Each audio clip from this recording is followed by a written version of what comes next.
We're trying to fix our NHS from the ground up because it's hard, because it's the right thing to do. So if you're criticised over things that the Labour government has done, or if we feel like sometimes we're not achieving things as quickly as we would like, or if there's challenges or problems, we should remind ourselves that being in government is hard. But you know what's harder? Watching powerless for 14 years while the Tories ruin our country. That is much harder. So I thank you all for everything that you're doing to keeping us together whilst we have to take hard decisions. That said, let me leave you with this. It is a hard road to travel being in government, and Councillor Siraj and all of those who are candidates next year will have to craft good policies that we can put in front of people so that in Tower Hamlets we can have a good Labour Council to take the right decisions as well. But the reason we put ourselves through it, the reason we do the hard things, is because it's worth it. And I want to just take you on a little journey to a place I haven't been to yet, but I think a few people in the room know about, and that is Poplar Harker. So, yeah, there's lots of nodding in the room, right? Now, I'm going to tell you a little story. I'm the Minister for Employment, right? I'm the Minister for Job Centres. Anyone been in a job centre recently? That is the most common response that you get. Our job centres, the places that the government set up to help people move into work, is the most unloved public service. You know, people feel there's a stigma going along to the job centre, and I think a lot of people question whether you can get real help there. But recently, I went to one of our job centres in East London, and I met some of our DWP work coaches. And they told me with absolute gusto about the work that they're doing in Tower Hamlets. Because the Labour government is already changing things for people in communities like this. We're innovating. We're not just having our work coaches sit in job centres anymore, but rather they're getting out to communities and working hand in hand. I'm the Labour Member of Parliament for Birkenhead. Anybody ever been to Birkenhead? Have you been to Labour Party conference in Liverpool? Yes, right. Imagine you're stood with your back to the conference centre, gaze over the River Mersey, look at the ferries going past. That is Birkenhead, that's where I'm from.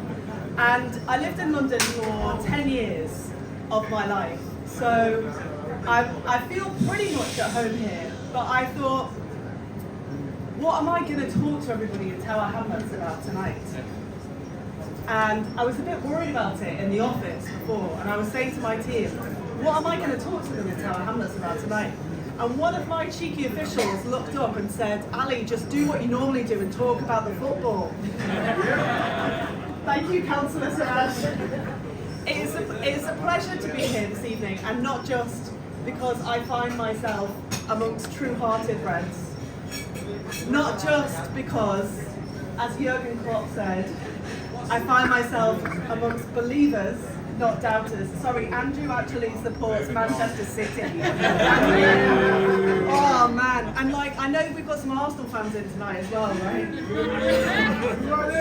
I can't bring myself to say anything about Arsenal because I'm too nervous now after the weekend. Anyway, but the main reason that I came here tonight was not to talk about the football, love it though we do. It was to say thank you.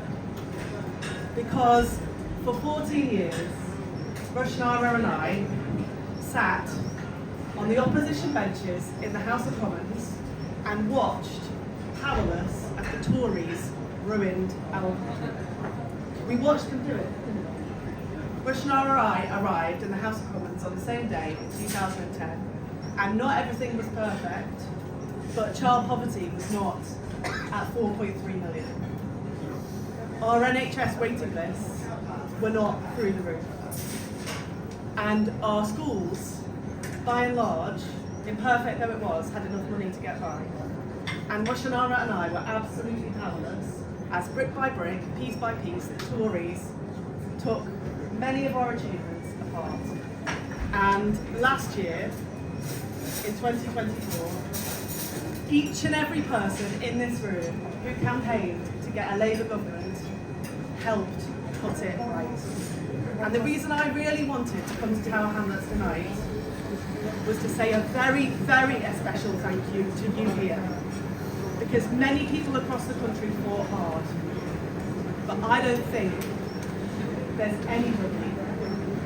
Well, firstly, I want to say a massive tribute to Rushnara Ali, because I don't think there's anybody who had to deal with some of the stuff that she's done. But I think this Labour Party is equal to any in the country in the effort that was put in the political arguments that were made, in the leaflets that were delivered, in the shoe leather that was expended. I know what a shift you put in, and that's why I wanted to come here and say thank you tonight.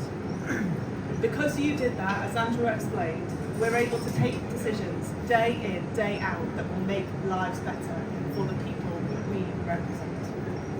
And in my own area of responsibility, we are legislating to make sure that more than 1 million people who do not have access to sick pay at work will get it. And I ask you to cast your mind back who were on the front line of the pandemic, who couldn't work from home, who didn't have nearly enough protections. I remember care workers in my own constituency having to use bin liners for PPE. And many of those people, the lowest paid in this country, don't even have sick pay. Well, we are paying our debt. We are paying our debt. We've got a Labour government, and we're going to give 1 million people sick pay who deserve to have it. And that's just